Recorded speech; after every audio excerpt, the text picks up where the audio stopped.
What have you been up to? You'll love it.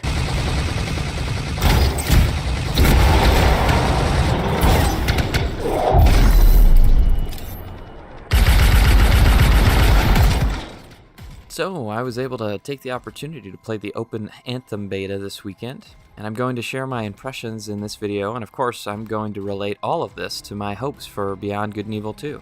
Stick around until the end if you want to hear about the new Beyond Good and Evil DNA video that will be coming next week. Hello, fellow Space Monkeys. This is the Mildly Morose Man, otherwise known as Dan, or Dan the Man, whichever you fancy. I am here to bring you another thought-provoking video. Be sure to subscribe if you want to stay up to date on all things Beyond Good and Evil 2. I got to play Anthem for the first time this weekend. This game is 100% a looter shooter. In fact, I almost feel like it is a spiritual successor to Destiny and Destiny 2. You go on missions, you get new guns and stuff, you scrap the old ones, and you go on more missions. The resemblance is actually really striking. In fact, the main difference might be when third and first-person perspectives are used in the game. In Anthem, when you're on missions, it is a third-person shooter, and when you're in the hub city of Tarsus, it is in first-person. In Destiny 2, it's the exact opposite. The missions are played in first-person and the hub world is experienced in third-person. I think Anthem knew they had to make the game at least a little different. But actually, Anthem feels really different, and the third-person perspective, along with the ability to fly, makes all the difference in this game. To me personally, Anthem feels great.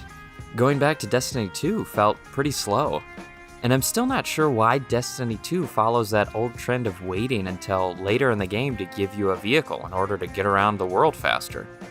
I think it's because of this that the zones of Destiny 2 feel so empty and lifeless. With Anthem, I'm pretty sure you get to fly immediately. But even still, Anthem's world felt like it had more to do, less empty space. And the things that you could do felt more organic. Whereas in Destiny 2, I feel like there are a lot more opportunities in the zones that simply load your character into a separate instance of the game. So the mobility in the world itself make exploration more fun in Anthem. But let's be honest, exploration is not really what this game is about, and I know what BioWare have said about it focusing on RPG mechanics and meaningful character interaction, but I only ever saw 2 dialogue options in any conversation I had with other characters.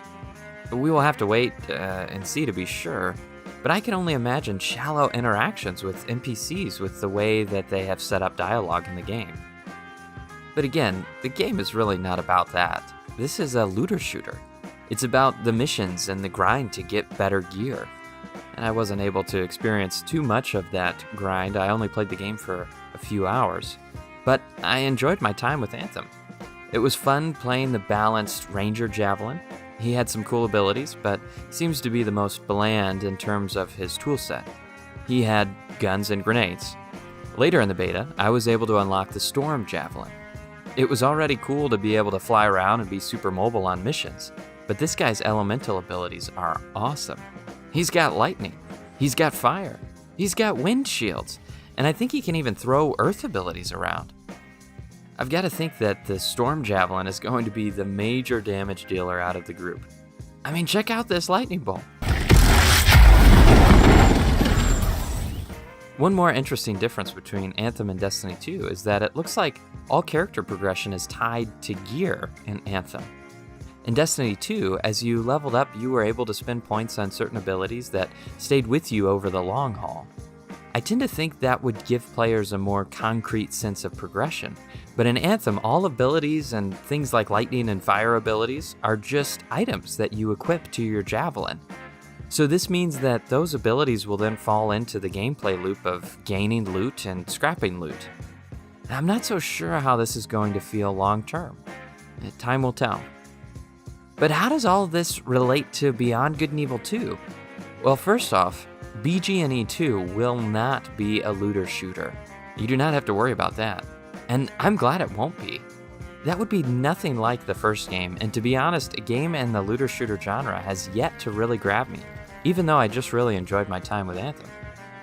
But we will have jetpacks in BGE2, and I hope they feel as good as the movement does in Anthem. I mean, this game is smooth, fast, and responsive.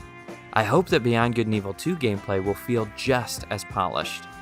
Again, the exploration was pretty good in Anthem, but exploration has to be where Beyond Good and Evil 2 shines. That is one of the main things I am looking forward to, and one of the main things that I love in video games in general. I just want to be able to find stuff. And you know what? If there was some sort of lightning ability in Beyond Good and Evil 2, I wouldn't be upset. But I really hope that there aren't many isolated missions and tasks separated by loading screens in Beyond Good and Evil 2.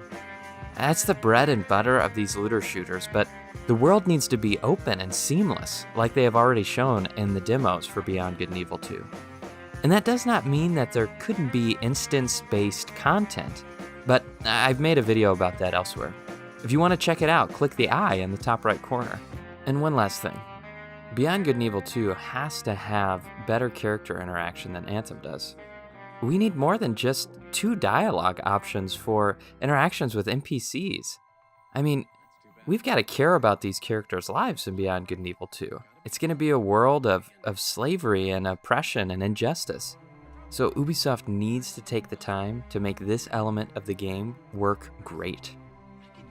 So that's my thoughts on Anthem and how it relates to Beyond Good and Evil 2. If you saw my video last week, you know to be expecting videos comparing the original Beyond Good and Evil with the upcoming prequel. Next week, I'll be posting a video that will be comparing vehicles in Beyond Good and Evil to everything we know about vehicles in Beyond Good and Evil 2. Subscribe if you want to be the first to see it. And drop a like if you enjoyed the video at all. And be back for the next one if you want to hear more content from this mildly morose man. There'll be more trouble if we don't secure the area.